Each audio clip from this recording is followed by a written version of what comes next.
There are many players who play in the NBA and not only play at a high level for a substantial amount of their careers, but these players play like legends. Players time and time again are cementing themselves as an all-time great, judging from their highlight reel, stupid athleticism, and their exquisite skill, and obviously judging from the stats alone. When it's come down to team success, especially in the postseason, these players have not only didn't live up to expectation, but they failed miserably time after time again where it matters the most. And most of the time, it's usually in the second or conference finals where the pressure starts to build up, and for some players, it's in the first round. Some of these players didn't even make it out of the first round in their entire duration of their primes. Not only that, in their entire careers, and one of which is Tracy McGrady. Tracy McGrady is one of the most electrifying players throughout the 2000s. He is most known for his filthy highlights where he's constantly not only fucking up opponents and baptizing them, and don't even forget about him with the Rockets where he scored 13 points in 13 seconds, which is one of the most iconic game winners in recent memory, and pretty much shows that he's a pretty good scorer in his own right, as he's one of the most dynamic scorers of his era. Although Tracy McGrady has been one of the most prolific players in the 2000s, his failures in the postseason in the relatively short prime makes him one of the most overrated players in NBA history, and I'm gonna show you why in this video. Hey man, this is the 8-Man Show, and I'm back with more NBA and NFL content. Before this video starts, make sure y'all subscribe to my channel and click on the notification bell so that way y'all don't miss a video. Anyways, stay tuned. I paid my dues, now I'm a made man. I call my fame, now I'm a made man. You never see me again. I got the juice, now I'm a made man.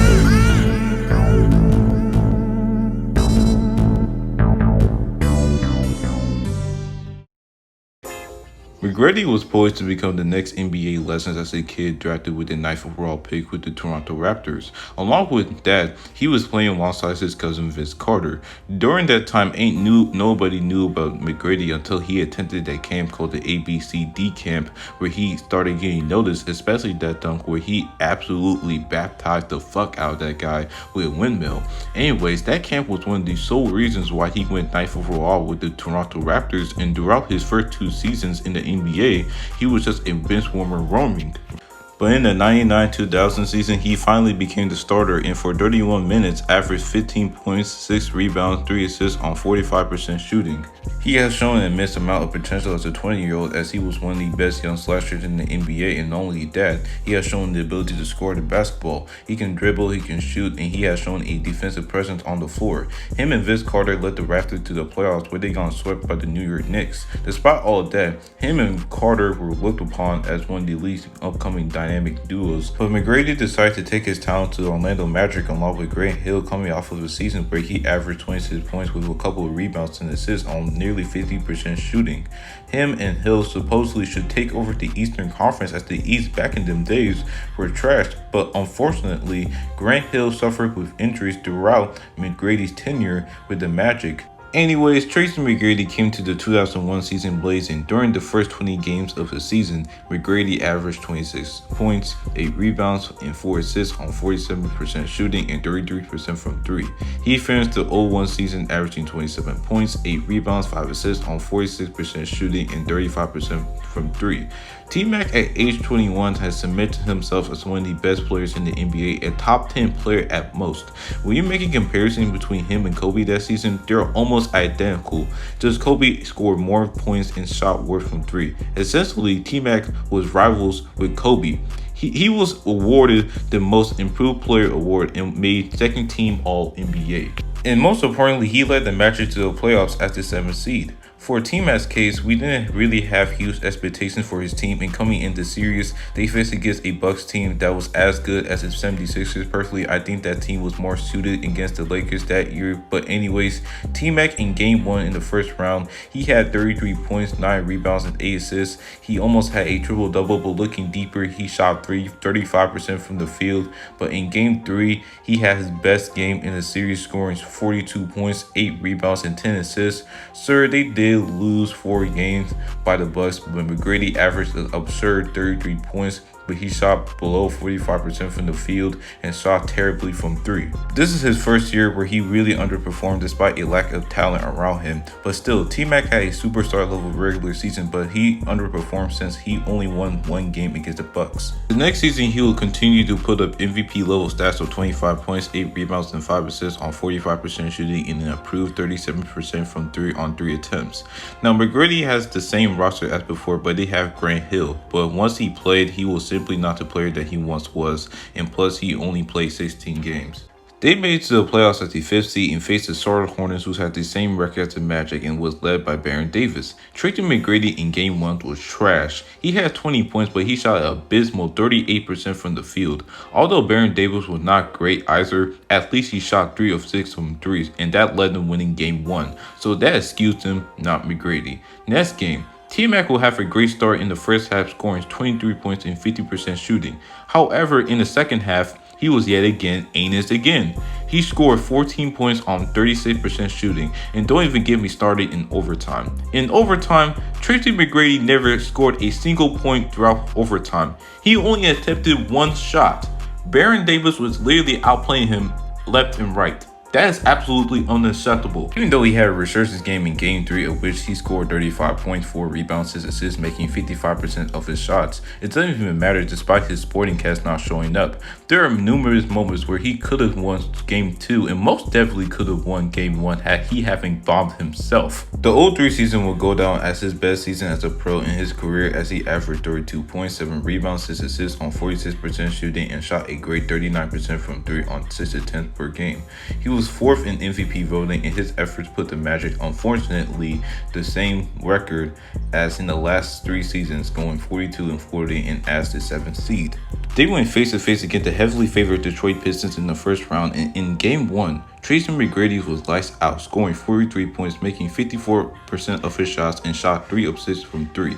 They ultimately won the game by 4 points. He had one of his best games, if not his best postseason game in his career, as he carried a subpar roster to the win. Although they lost Game 2 by a substantial amount, T-Mac was amazing, scoring 44 points on 61% shooting. So I'm going to give T-Mac a pat because his supporting cast was just anus, as all of them didn't even score double digits. The Magic will win 2 straight games at home, as the Magic roster has played exceptionally, except T-Mac. T-Mac in Game 4 was not the best player on his team. That game, he has scored 27 points but on 37% shooting. In the 4th quarter, he didn't even score a single point yet again. Like, bro, 0 points in the entire 4th quarter? Like, come on, man, that's just unacceptable. In the last 4 games of the series, T-Mac averaged a cool 26 points, 7 rebounds, and 6 assists, but while shooting 36% from the field and a terrible 22% from 3.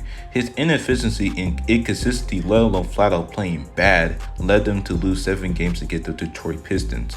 Pretty much ever since Game 1 between the Pistons, he had a legitimate chance to beat the Pistons in the first round, but nope, he didn't, as his supporting cast was more effective in the last 4 games than T-Mac, which makes me question how much value he really brings for you for a team. As it reflected on this chart right here, as in his tenure with Orlando, by the way, his last year with Orlando, he didn't make the playoffs. He only won 5 games in total and has 4 first-round exits with the Magic, which is why I think McGrady's career is one of the most overglorified I've ever seen, because y'all look at the highlights and say, yeah, he was amazing, but in the downside, he was one of the most disappointing stars in the NBA. And I know that he didn't have Grant Hill on his side, but still, time and time again, he had the opportunity to even dethrone the Detroit Pistons, who was viewed as a championship contender. And not only that, he has underperformed and failed to live up to expectations, but at times that he's getting outplayed by his own teammates. And even before the Pistons series, he could have at least give the opponent a fight, because you're anointed as a superstar in the NBA, but no, he only won a single game in the first 2 seasons where he won in Orlando.